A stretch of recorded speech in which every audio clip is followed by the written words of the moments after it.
Buenos días, jóvenes. ¿Qué tal? Esperando que estén bien, ¿verdad? Estamos en el curso de Historia Universal. El tema que vamos a trabajar el día de hoy son las invasiones bárbaras. Quinto grado de secundaria, tu profesora que te acompaña, siempre alegre y feliz, la licenciada Graciela Sánchez Garay.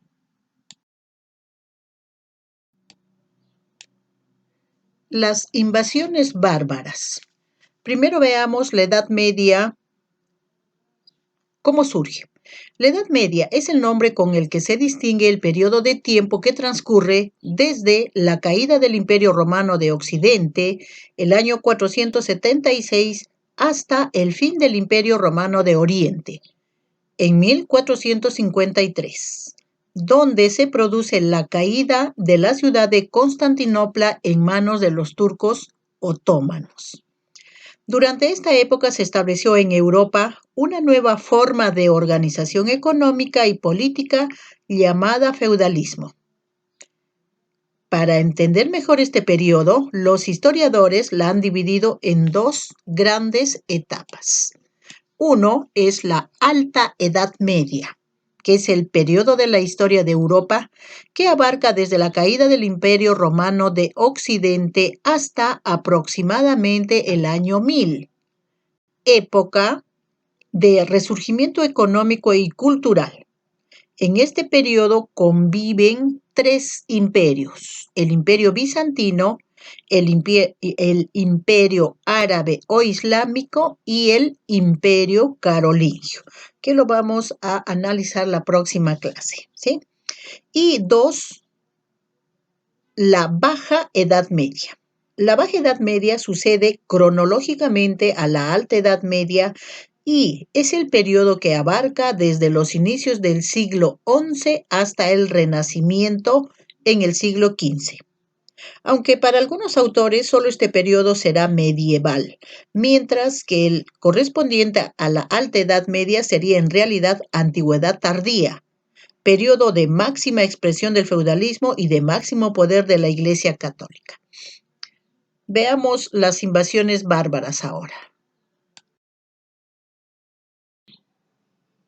Las invasiones bárbaras.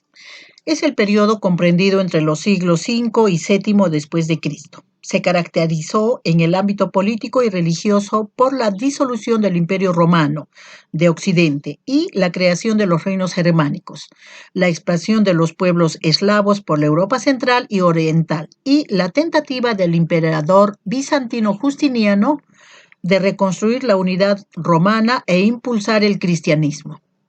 La desaparición del Imperio Romano de Occidente y el asentamiento de los pueblos germánicos en los territorios de Roma fue resultado de un proceso que dio comienzo en el siglo III y culminó en el siglo V de nuestra era, con la penetración de la península ibérica de suevos, alanos, vándalos y visigodos. Estos últimos se introdujeron también en la Galia, así como los vándalos en el norte de África. En Inglaterra se establecieron los anglos, los jutos y los sajones, en Francia los burgundios y los francos, y en Italia los ostrogodos. En el mapa, jovencitos, podemos visualizar, ¿no? Está muy bien definido con las flechas, donde están cada uno de estos pueblos bárbaros que se van a asentar donde era el Imperio Romano, el gran Imperio Romano. Los pueblos germánicos. Los germanos habitaban las regiones del norte y del centro de Europa. Originalmente eran pueblos de pastores nómadas, pero el crecimiento del Imperio Romano, con sus fronteras, les obligó a convertirse en sedentarios. En tiempos del Imperio, mantuvieron un activo comercio con Roma, a la que vendían ámbar, especies como canelas, clavos que traían del Asia, y pieles, a cambio de objetos manufacturados, sobre todo metalúrgicos. La familia y las relaciones de parentesco fueron la base de su organización social. La cipe, que es la tribu, era la unión de todas las familias de un mismo linaje. La centena era la unidad de la organización militar.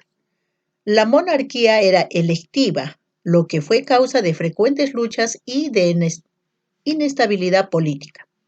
La religión germánica era politeísta y sus dioses estaban relacionados con los fenómenos de la naturaleza. Su dios más importante fue Odín, el dios de las tempestades y de la guerra.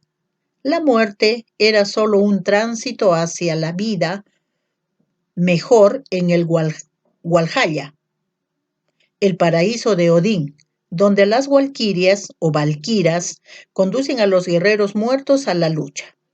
El cristianismo se difundió muy pronto entre los germanos, predicado por misioneros romanos. En un primer momento adoptaron la herejía del arrianismo para convertirse luego al catolicismo. Los romanos rechazaban a estos pueblos justamente por todas estas características, ¿no? La religión politeísta, la cultura baja que tenían, porque también estos pueblos se dedicaban generalmente a la guerra, al pillaje, al saqueo. Causas de las invasiones bárbaras. Los cambios climáticos, al endurecer el hábitat, obligaron a emigrar a todos estos pueblos extranjeros. El hambre de tierras más fértiles y más productivas. El crecimiento de su población, que impulsó al excedente a buscar nuevas zonas de asentamiento. El espíritu aventurero, que era una costumbre germana, que cada cual tenía que buscarse su propio medio de vida, su territorio y su futuro. El afán de botín, del saqueo, ¿no? Ya que a través de las relaciones fronterizas y el transcurso de las invasiones del siglo III, los germanos habían conocido las riquezas del Imperio Romano, despertando su ambición de apoderarse de ellas. Y la presión de los pueblos nómades de las estepas asiáticas, especialmente los hunos, que empujaron a los bárbaros europeos y les obligaron a ingresar en el Imperio Romano. Aquí podemos ver en este cuadrito que las invasiones de los bárbaros hacia Roma fueron de dos formas. Se dieron unas invasiones pacíficas. ¿Por qué? Porque algunos bárbaros ingresaron como esclavos, gladiadores, siervos, como militares, ¿no? A la milicia, ¿ya? Y poco a poco ya se fueron adaptando, quedando, incluso adoptando la religión católica. Y muchas otras fueron invasiones violentas por medio de las armas, el saqueo, las violaciones, las matanzas, el pillaje, en fin. El inicio de las invasiones violentas. Veamos las invasiones violentas. Los germanos iniciaron su asentamiento en Roma en el siglo I antes de Cristo. A partir del siglo III después de Cristo, estas invasiones fueron cada vez más seguidas. A veces Roma los rechazaba por la fuerza, otras veces los dejaba instalarse en las regiones fronterizas, firmando un pacto de convivencia.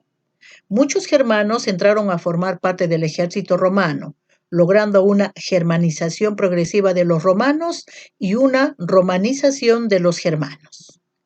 En el año 378 después de Cristo, un ejército de godos, hunos, alanos, derrotó al emperador Valente en la batalla de Adrianópolis. El año 476, fecha clave, ¿verdad? Después de Cristo, el rey de los érulos, Odoacro, destronó al último emperador de Occidente, Rómulo Augustulo, desapareciendo así el Imperio Romano de Occidente. Y antes que esto sucediera, los pueblos bárbaros ya se habían instalado en Roma.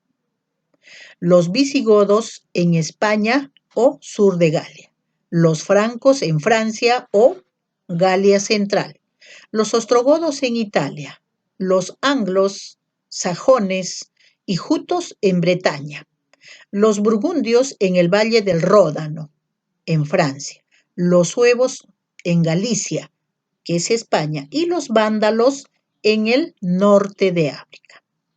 Cuando cayó el Imperio Romano de Occidente, dieron lugar o se formaron los reinos germánicos. Ya no eran simplemente pueblos invasores, ¿no? Ahora se estaban organizando y lograron constituirse en reinos.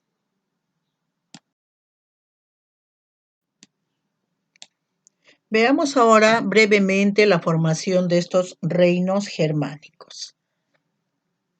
La mayoría de estos reinos tuvieron una vida breve, a excepción de los francos en Francia y de los visigodos en España.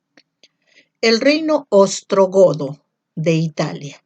Su rey, monarca o emperador, Teodorico.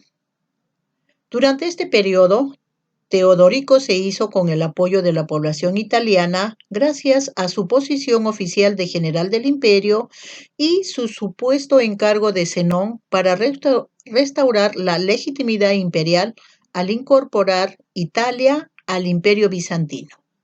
A la caída de Ravenna, el 25 de febrero del año 493, toda Italia estaba ya sometida al poder de los ostrogodos. El emperador bizantino Justiniano aprovechó los conflictos internos para atacar Italia.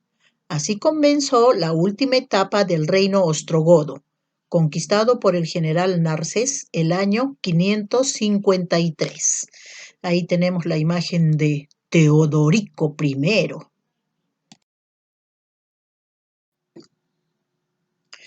El reino franco de Galia, ¿no? Francia. Clodoveo I. Clodoveo I fue el rey de todos los francos del año 481 al 511 de nuestra era. Fundó la primera dinastía de reyes de Francia, la dinastía merovingia. Fue además el primer rey cristiano. Por esos motivos, en su mayoría de los reyes franceses se llamaron Luis, una forma moderna de Clodoveo.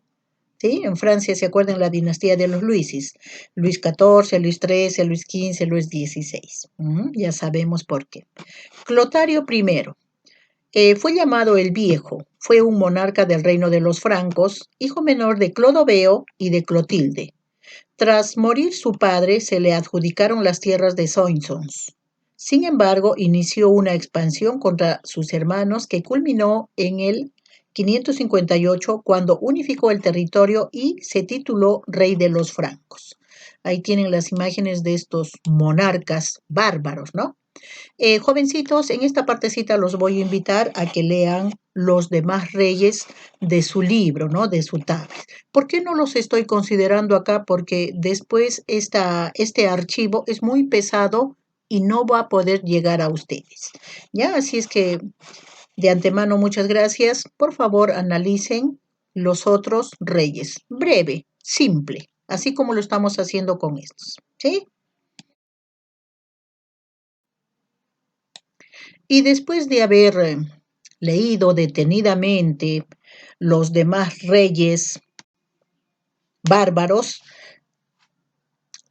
he reducido algunas consecuencias de estas invasiones. ¿Qué se logró? No todo fue negativo, no invadieron, desaparecieron el imperio romano, no, sino que también aportaron a la gran cultura moderna, ¿ya? Que más adelante en los otros temas vamos a ver.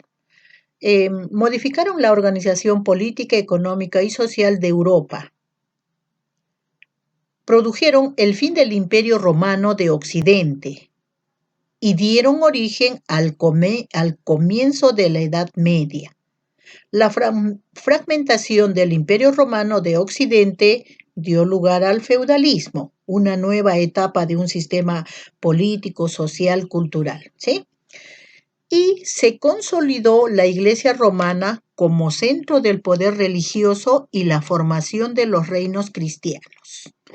Podemos mencionar otra consecuencia, que estos bárbaros fueron fieles a sus ideales, ¿no? Un ideal, por ejemplo, era lograr establecerse en uno de los territorios de la Gran Roma y lo lograron. ¿Por qué? Porque fueron perseverantes y fieles a sus ideas, ¿ya?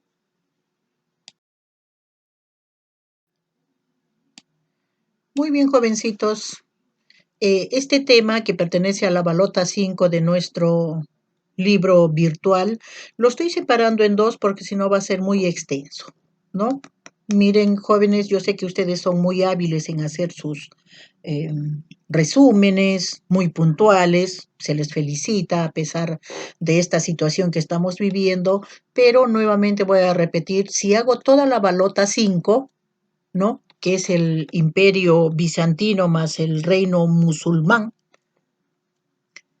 va a ser muy pesado y no va a llegar. Recordemos que no todos tenemos un internet veloz, ¿no? Está totalmente saturado, ¿ya? Por favor, entendiendo esa partecita. Entonces, las actividades tradicionales que ustedes van a realizar, el resumen y pegar imágenes. Nada más, jovencitos, que hay desarrollo del tema, la retroalimentación. No, no, no, solo simple para que puedan cumplir. Muchas gracias por tu atención. Nos reencontramos la próxima semana.